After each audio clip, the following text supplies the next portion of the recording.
नमस्कार, कैसे हैं आप सब। मैं पंकज सर आपका होप एंड लर्न चैनल पे बहुत बहुत स्वागत करता हूँ। उम्मीद करता हूँ आप सब अच्छे होंगे, अपने अपने घरों में होंगे, स्वस्थ होंगे और इस मैथ्स मैराथन को अच्छे तरीके से फॉलो कर रहे होंगे।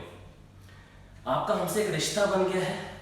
आप हमें वैल्यूएबल कमेंट्स करते हैं, फीडबैक देते हैं, हमें बड़ा अच्छा लगता है और यही वो मोटिवेशन है जिसकी वजह से अंदर से इच्छा होती है कि हम आपको ज़्यादा से ज़्यादा ज्ञान फ्री ऑफ कॉस्ट बांटें। ज़रूरी नहीं कि हर ताल्लुक का मतलब मोहब्बत हो, ज़रूरी नहीं कि हर ताल्लुक का मतलब मोहब्बत हो। कुछ रिश्ते मोहब्बत से ऊंचा मुकाम रखते हैं। जी हाँ, कुछ ऐसा ही रिश्ता है आपका होप एंड लर्न हमारे साथ। तभी आप अपना प्यार हमेशा बनाए रखते हैं अपने कमेंट्स में और हम भी आपको पूरी कोशिश करते हैं, पूरी चेष्टा करते हैं कि best quality of education free of cost दे सकें। जिन्होंने अब तक चैनल सब्सक्राइब ना किया हो प्लीज जाके सब्सक्राइब करें, हमें टेलीग्राम चैनल पे भी फॉलो करें आप, और लाइक शेयर सब्सक्राइब करना ना भूलें। जैसे आपको पता है मैथ्स मैराथन 2.0 नंबर सिस्टम संख्या पद्धति मैंने स्टार्ट कर दी थी और आज इसका चौथा एपिसोड है जो बहुत ही महत्वपूर्ण है। धीरे धीरे हम लेवल को एडवांस करते जा रहे हैं। टॉपिक आप देख सकते हैं शेषफल प्रमेय, जिसे हम रिमाइंडर थ्योरम कहते हैं। इसमें लगातार पिछले 6 से 7 साल से लगातार सवाल आ रहे हैं। सवाल पहले बेसिक आते थे, अब एडवांस लेवल पे हो गए। उसके लिए हमें कुछ चीजें समझना बहुत जरूरी है, तो शुरुआत करते हैं बेसिक सी चीज से। एक उदाहरण से स्टार्ट करना चाहूंगा मैं, जो मैं सिखाना चाहता हूं। 37 को मैंने 9 से भाग दे दिया, तो आप बोलेंगे सर रिमाइंडर 1 बचेगा। सही कह रहे हैं आप। मैं कहता हूं कि रिमाइंडर नेगेटिव भी हो सकता है, पॉजिटिव भी हो सकता है। बस मैथमेटिकली हम उसको पॉजिटिव लिखते हैं, लेकिन टेक्निकली वो पॉजिटिव भी और नेगेटिव दोनों हो सकते हैं। कैसे जरा देखें और फिर देखेंगे यूज क्या है इसका। इसको ध्यान से समझे, यही कंसेप्ट है। तो 9 से आपने 36 कर दिया, एक रिमाइंडर आपका पॉजिटिव रह गया। मैं 37 से बड़ा एक नंबर सोचता हूं जो 9 से पूरी तरह भाग हो सकता है, वो है 45। तो 45 के केस में रिमाइंडर क्या रह जाएगा? -8। सही। तो ये भी रिमाइंडर हो सकता है। क्या समझाना चाह रहा हूं 2 मिनट में समझ जाएंगे आप। एक और सवाल लेते हैं। मैं लिख रहा हूं 35 को 6 से भाग। ठीक है। आप बोलेंगे सर 6 को सर 6 पंजे 30 कर दो, 5 रिमाइंडर रह गया। बिल्कुल सही। मैं बोलूंगा मैं 36 ले लूंगा, -1 रिमाइंडर लिख दूंगा। एक और उदाहरण देखते हैं। 27 को 8 से कर दिया, तो आप बोलोगे सर 8 गुना 3 24, तो सर 3 रिमाइंडर रह गया। मैं बोलूंगा 8 गुना 4 32, तो -5 रिमाइंडर रह गया। अब जरा एक बहुत गौरतलब बात देखें। आपने इन दोनों को जोड़ा, मैं साइन की बात नहीं कर रहा, सिर्फ रिमाइंडर डिजिट की बात कर रहा हूं। आपने इन दोनों को जोड़ा तो 9 मिल गया, आपने इन दोनों को जोड़ा तो 6 मिल गया, आपने इन दोनों को जोड़ा तो 8 मिल गया। इससे बहुत बड़ी एक सच्चाई हमें पता लगी क्या, कि रिमाइंडर पॉजिटिव भी हो सकता है, नेगेटिव भी हो सकता है। ये अलग बात है कि हम लिखते हैं उसको पॉजिटिव है। साथ ही एक और बात पता लगी, जब आप पॉजिटिव और नेगेटिव रिमाइंडर को आपस में योग करते हो, जोड़ देते हो, तो हमेशा आपको डिवाइजर मिल जाता है। सही।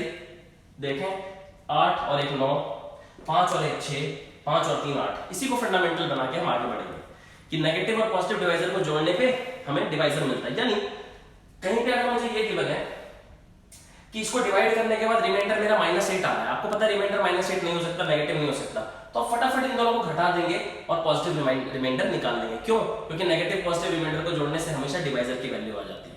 2 और अहम बातें सीख लें, फिर एसएससी सीजीएल के क्वेश्चंस पे आएंगे।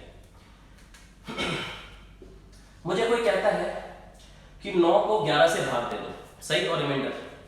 तो देखें आप जरा, ये बहुत ही अहम बात है। ये पहली बार जाएगा नहीं, 11 गुना 1 11, ये तो बड़ा हो गया। तो क्या मैं ऐसे लिख सकता हूं? बिल्कुल लिख सकता हूं। इससे ये पता लगता है कि 0 आप किसी के साथ भी लिख सकते हैं। क्यों? सबसे स्मॉलेस्ट है। सही। जब किसी से भाग नहीं जाएगा तो 0 से तो जाएगा ही जाएगा, क्योंकि 11 को 0 से मल्टीप्लाई करेंगे तो 0 आएगा। 0 की खासियत है किसी नंबर से मल्टीप्लाई करें 0 आएगा, इसलिए 0 आपका सबसे छोटा क्वेश्चन आराम से बन सकता है। अब यहां देखिए, इस बेसिस पर अगर मैं कहूं तो एक रिमाइंडर तो मेरा 9 आ गया, देखें यहां से। सही। और दूसरा रिमाइंडर क्या आएगा? 11 गुना 1 11, यानी बड़ा हो गया, तो रिमाइंडर क्या होगा? -2। और फिर से वही बात, आप इन दोनों को जोड़ेंगे तो आपको फिर से वापस डिवाइजर मिल जाएगा। यानी 2 बातें हमने सीख ली। क्या? 0 सबसे लीस्ट क्वोशंट है हमारा। दूसरी इंपॉर्टेंट बात क्या हमने सीखी कि आप नेगेटिव और पॉजिटिव दोनों केस में निकाल सकते हैं रिमाइंडर को। शेषफल को जब आप जोड़ेंगे नेगेटिव पॉजिटिव को, आपको हमेशा डिवाइजर की वैल्यू मिल जाएगी। तीसरी अहम और आखिरी बात, कभी भी आपका जो रिमाइंडर है वो डिवाइजर से बड़ा नहीं हो सकता। सही। आप अगर 10 को 3 से भाग देते हो तो आपका रिमाइंडर 1 आता है। क्या ये कभी 3 से बड़ा हो सकता है? कभी नहीं हो सकता। तो आप ये भी ध्यान रखें, आपका रिमाइंडर कभी भी डिवाइजर से बड़ा नहीं हो सकता है। बस इन 3 बातों को हम कंसेप्ट बना के आज का टॉपिक शुरू करते हैं और मैं सीधा आ जाता हूँ सीजीएल के क्वेश्चन पे, ताकि हम इधर उधर ना भटके, मनगढ़ंत सवालों को ना करें, ज्यादा किताबों को ना फॉलो करें और सीधा सीधा मुद्दे पे आए और इन फंडामेंटल्स को बेसिक बना के आज के सवाल को शुरू करें। सबसे बेसिक सवाल, ताकि आप चीजों को समझ सकें। अहम बात, जब भी ऐसा सवाल आए, बड़ा भी आ सकता है, भी आगे करेंगे, आप इंडिविजुअली डिवाइड करें। 65 को 9 से करें, 9 7 जा 63, रिमाइंडर क्या बच गया +2। यहां करें 9 8 जा 72, रिमाइंडर क्या रह गया +6। बीच में क्या है गुणा, 6 गुणा 2 को मल्टीप्लाई करते हैं तो 12 आ गया। क्या 12 रिमाइंडर हो सकता है? नहीं हो सकता। अभी तो बताया कि रिमाइंडर कभी भी डिवाइजर से बड़ा नहीं हो सकता। तो क्या करेंगे? कुछ भी नहीं करना, एक बार फिर डिवाइड कर दें, रिमाइंडर क्या बच गया 3। तो यानी हमारा करेक्ट आंसर क्या है 3। जो मैं बताना चाह रहा हूं वो समझे।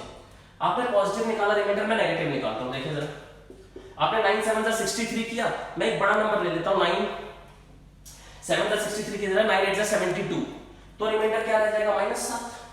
सही। यहां पे 9 9 जा 81 ले लेता हूं, तो रिमाइंडर क्या रह जाएगा -3। ठीक है, तो 7 गुना 3 आपने किया, कितना आ गया 21, माइनस माइनस प्लस। 21 को 9 से भाग दें, क्योंकि बड़ा तो हो नहीं सकता ये कभी भी, तो 9 दूनी 18, फिर से रिमाइंडर 3।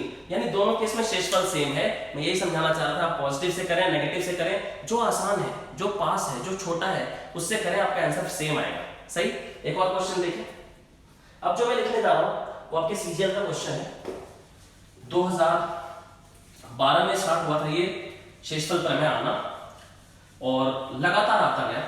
एक क्वेश्चन में सीजीएल का लिख रहा हूं, बहुत ही बढ़िया क्वेश्चन है, आप देखें कितनी आसानी से कर सकते हैं। 192 into 37 into 1956 into 1953 और सवाल में था कि इसको आप भाग दें 19 से और बताएं शेषफल क्या होगा। ये देखें पूछा क्या, इसका रिमाइंडर क्या होगा। देखिए कितनी सरलता से करेंगे हम। 19 को 10 से कर दिया, 19 गुणा 10 190, रिमाइंडर क्या बच गया +2। सही। यहां किया 19 2 जा 38, मैंने बोला आप नेगेटिव भी ले सकते हैं, पॉजिटिव भी। 38 मैंने क्यों लिया, ये बहुत पास है उसके, तो 38 लेंगे तो रिमाइंडर क्या बचेगा -1। यहां पे आप देखें 19 गुना 1 19 होता है और 0 लगा दें, 19 गुना 3 57 होता है, यानी 1957 तो आ सकता है 19 से, पक्की बात है। 57 है तो यहाँ 56 है, तो 1 माइनस में रिमाइंडर, यहां भी देखें -4 हो जाएगा। सही। इसी तरीके से अब क्या करना है, गुणा करना है। 4 गुना 2 8, minus minus plus, plus minus minus, minus plus minus. क्या रिमाइंडर कभी नेगेटिव हो सकता है? नहीं। तो अभी अभी हमने सीखा था नेगेटिव और पॉजिटिव शेषफल को जोड़ दें तो डिवाइजर मिल जाता है। यानी अगर रिमाइंडर नेगेटिव है तो क्या करना है, इसमें से घटा दें, हमें मिल जाएगा। अभी आपने थ्योरी पढ़ी थी, है ना।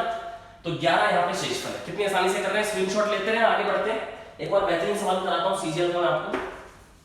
अब देखें धीरे धीरे लेवल बढ़ रहा है हमारा, हम एडवांस की ओर बढ़ते जा रहे हैं, चीजों को सीखते जा रहे हैं सरलता से और आगे बढ़ते जा रहे हैं। एक सवाल करते हैं सीजीएल का, बहुत ही महत्वपूर्ण सवाल है और कई एग्जाम्स में ये सवाल आ चुका है अब तक।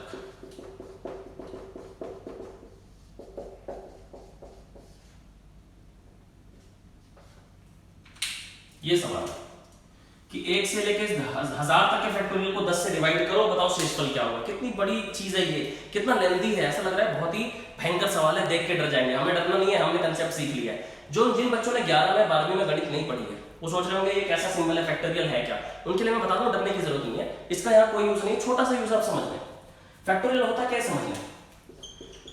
2 फैक्टोरियल का मतलब 2 गुना 1, 3 फैक्टोरियल मतलब 3 गुना 2 गुना 1, 4 फैक्टोरियल मतलब 4 गुना 3 गुना 2 गुना 1। यानी फैक्टोरियल का मतलब होता है जिसका भी फैक्टोरियल है उस नंबर से पीछे की तरफ चले जाएं गुणा करते हुए। 2 है तो 2 गुना 1, 3 है तो 3 गुना 2 गुना 1। सही। बस इतनी सी बात है, तो इतना यूज नहीं है। जिन्होंने नहीं पढ़ा है ये बात आप समझ गए होंगे, आप मैच्योर्ड हैं, इन बातों को समझ जाते हैं आसानी से, तो आप सीधा क्वेश्चन अपने तरीके से आते हैं। ध्यान से समझे। 10 से मैं सबको भाग दूंगा। सही। मैं कह सकता हूं यहां पे रिमाइंडर 1 बचेगा। क्यों भाई, आप 1 को 10 से दोगे, अभी तो सिखाया था, तो जाएगा नहीं पहली बार, तो क्या बचेगा 1 ही तो बचेगा। उसी तरीके से यहां क्या बचेगा 2 बच जाएगा। यहां फैक्टोरियल 3 का मतलब 3 गुना 2 6, 10 से भाग देंगे 6 बच जाएगा। 4 गुना 3 गुना 2 24, 24 को 10 से देंगे तो 10 दूनी 20, माफ कीजिएगा 4 बच जाएगा। सही। यहां देखिए 5 गुना 4 गुना 3 गुना 2 कितने हो गए 120, 120 को आप 10 से देंगे तो रिमाइंडर 0, पूरी तरह डिवाइड हो गया। बस यही ध्यान रखना है, जहां पूरी तरह डिवाइड हो जाए उसके बाद सारे के सारे पूरी तरह डिवाइड होंगे, ये पक्की बात है। यानी सवाल में इसकी इंपॉर्टेंस थी नहीं, पिछले क्वेश्चन में गुणा था तो गुणा किया, यहाँ जोड़ है तो जोड़ देंगे, 6 और 4 10, 10 2 12 और 1 13। क्या 13 शेषफल हो सकता है? नहीं। क्यों? रिमाइंडर कभी डिवाइजर से बड़ा नहीं हो सकता। तो 13 को 10 से एक बार और भाग दे दें, क्या रिमाइंडर हो गया? 3। तो देखें इतना बड़ा सवाल है, आंसर सिर्फ यहीं से आ रहा है। सही। तो कंसेप्ट को अप्लाई करते रहे, सवालों से डरने की जरूरत नहीं। एक और सवाल करते हैं सीजीएल का, बहुत ही बढ़िया सवाल है, इसी पे आधारित है, पूरी तरह इसी पे आधारित है। आप अच्छे से कंसेप्ट समझ जाएंगे कि हमें करना क्या होता है। लेते हैं सवाल को, ये भी सीजीएल में आपके एग्जाम में आया हुआ सवाल है। फैक्टोरियल 1 फैक्टोरियल 2 फैक्टोरियल 3 4 5 6, हूबहू वैसा ही सवाल, फैक्टोरियल 1000 तक। इसे आपने डिवाइड करना है 18 से और बताना है शेषफल क्या होगा, रिमाइंडर क्या होगा। देखें सर, फिर वही तरीका, यहाँ पे रिमाइंडर 1, वजह अब आपको पता है, पिछला सवाल आपने समझ लिया।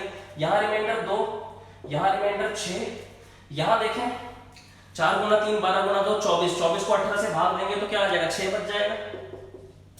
यहाँ देखें 5 गुना 4 20, 20 गुना 3 60, 60 गुना 2 120, 120 को 18 से देंगे तो 18 गुना 7 क्या होता है? 126। तो नेगेटिव रिमाइंडर बच गया, नेगेटिव में ले सकते हैं रिमाइंडर, आपको समझा दिया मैंने। यहाँ करेंगे तो फैक्टोरियल 6 की वैल्यू 720, 720 को 18 से करेंगे पूरी तरह डिवाइड हो गया। सही, यानी रिमाइंडर क्या हो गया? 0। अभी अभी आपको समझाया, जैसे ही शेषफल 0 हो गया आगे सारे 0 होते चले जाएंगे, यानी इसकी इंपॉर्टेंस थी नहीं सवाल में। -6 + 6 कैंसिल, 6 2 8 और 1 9, हमारा शेषफल आ चुका है 9। तो उम्मीद करता हूं आपको सारी बातें समझ आ गई होगी, मजा भी आया होगा। कमेंट में जरूर लिख के बताएं आपको कैसा लगा। कल फिर से जुड़ेंगे एक बेहतरीन टॉपिक के साथ जो नंबर सिस्टम का ही होगा। नंबर सिस्टम को भी आगे कंटिन्यू करेंगे, धीरे धीरे हम एडवांस की ओर आ रहे हैं। आपने बाइनरी कन्वर्जन सीखा, आपने रेकरिंग कन्वर्जन सीखा, आज आपने शेषफल प्रमेय सीखा है। इसी तरीके से और भी यूनिट डिजिट कंसेप्ट और जितने भी नंबर सिस्टम के कंसेप्ट है मैं लेके आऊंगा। तो आज हमने 3 अहम बात सीखी। एक कि जब आप रिमाइंडर निकालते हैं तो पॉजिटिव नेगेटिव दोनों निकाल सकते हैं। सही। जैसे मैं आपको एक और एग्जांपल देता हूं, -35 को कोई कह दे कि भैया 8 से डिवाइड करो। सही। तो हम क्या करते हैं, 8 चौके 32, तो आप बोलोगे सर यहाँ पे रिमाइंडर बच जाएगा -3। सही है, बिल्कुल। लेकिन क्या माइनस में रिमाइंडर आप लिखते हैं? मैथमेटिकली नहीं लिखते, टेक्निकली लिख सकते हैं। तो आपको पता है कि पॉजिटिव रिमाइंडर और नेगेटिव रिमाइंडर को जोड़ दोगे तो डिवाइजर मिल जाता है। उसमें से नेगेटिव रिमाइंडर पता है तो फिर पॉजिटिव क्या हो जाएगा? 5, यानी हमारा उत्तर है 5। तो हमने 3 बातें सीखी कि आप पॉजिटिव और नेगेटिव दोनों में रिमाइंडर निकाल सकते हो, दोनों को जोड़ोगे तो डिवाइजर आ जाएगा। सही। और फैक्टोरियल की इंपॉर्टेंस आपने देख ली, किस तरीके से सवालों को करते हैं। उम्मीद करता हूं आपको मजा आया होगा। कल फिर से आऊंगा बेहतरीन टॉपिक लेके। जुड़े रहने के लिए बहुत बहुत धन्यवाद। लाइक शेयर सब्सक्राइब जरूर करें हमारे चैनल को।